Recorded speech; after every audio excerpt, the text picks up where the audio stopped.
kapatid ko ako. So, posisyon na ngayon. I just want to thank God kasi si Jesus yung manager ko, my coach, my provider, my Lord and Savior. Kaya siya lang yung pinatasalamatan ako. Salamat kay Direk Lord kasi and most of all, siyempre si Miss Kat kasi siya yung lagi niya kinukuha. Maraming salamat po sa inyo lahat sa bumubuo ng workshopper pala ito. And thank you talaga sa inyong lahat na nakaka-appreciate ng aking mga munting kakayanan. And yun, yung production, I love you all. At saya-saya ng aming shooting. Kasi baka kapit ko ako. So, posisyon na ngayon. I just want to thank God kasi si Jesus yung manager ko, my coach, my provider, my Lord and Savior.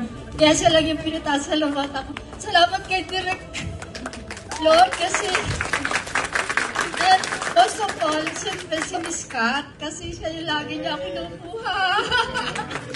Maraming salamat po sa inyo lahat sa bumubuo ng workshopper pala ito. And thank you talaga sa inyong lahat na nakaka-appreciate ng aking mga munting kakayanan. And yun, yung production, I love you all. At saya-saya ng aming shooting. Kaya po ako yung humakama sa director ko. Napaka-hassle po nung araw ng aming. Kasi yung oras namin, hindi din yun nakadirect, diba? Nagawa niya ang maganda, kaya sabi ko direct, tagahanga muna talaga ako. Kasi yung dubbing ko, ginawa ko sa bahay ko lang. Bilis ko. Okay, tintin.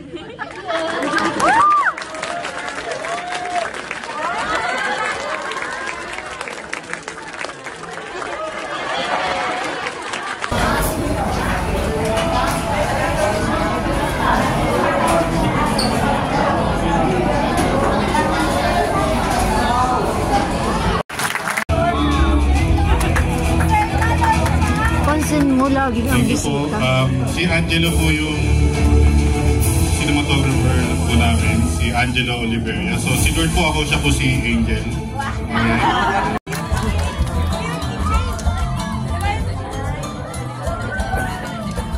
And we call back Mr. John Amelia. Hi, I am Lola, 64 years old, 5'2". I'm a theater actress and student. Hi. Okay, go. Wala. Sorry. Congratulations for the Lord. I'm Lord's uncle. Okay. Sorry. Dapat namin kasama na ako sa I saw it. Great performance.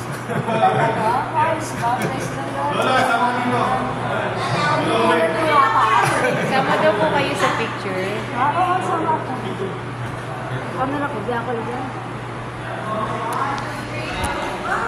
Kind of like scared, you know, to do something outside of my comfort zone.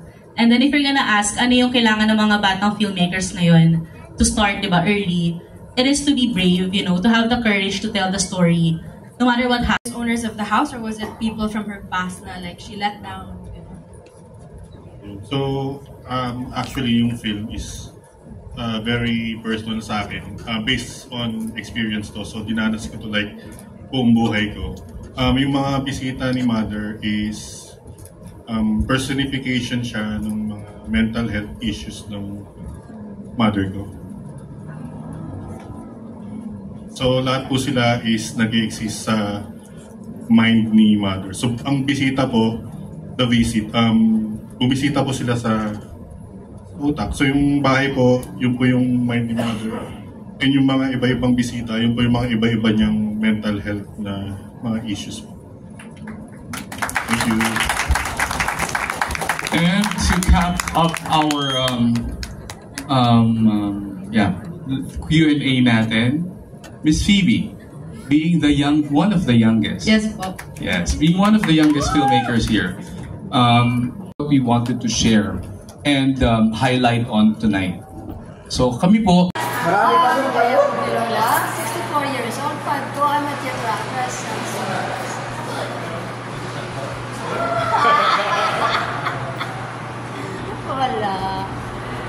anyone naman po.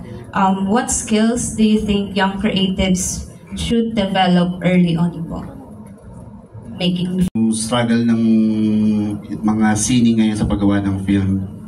Lahat to kasi ako, na story ko doon is theater, cosplay, lahat ng yan ina-achieve ko na makapag-entertain, na makapag-ano. So, in-incorporate ko lang lahat ng mga record ng buhay ko dun sa film na yon para lang ma-express ko yung hangad ko talaga, yung pangarap ko. Yun lang po. Ewan ko kung na-explain ko na maayos. Okay. John, answer na yun naman yung microphone. Sige, okay. So at this point, we'll now open the floor for questions from the audience, from mga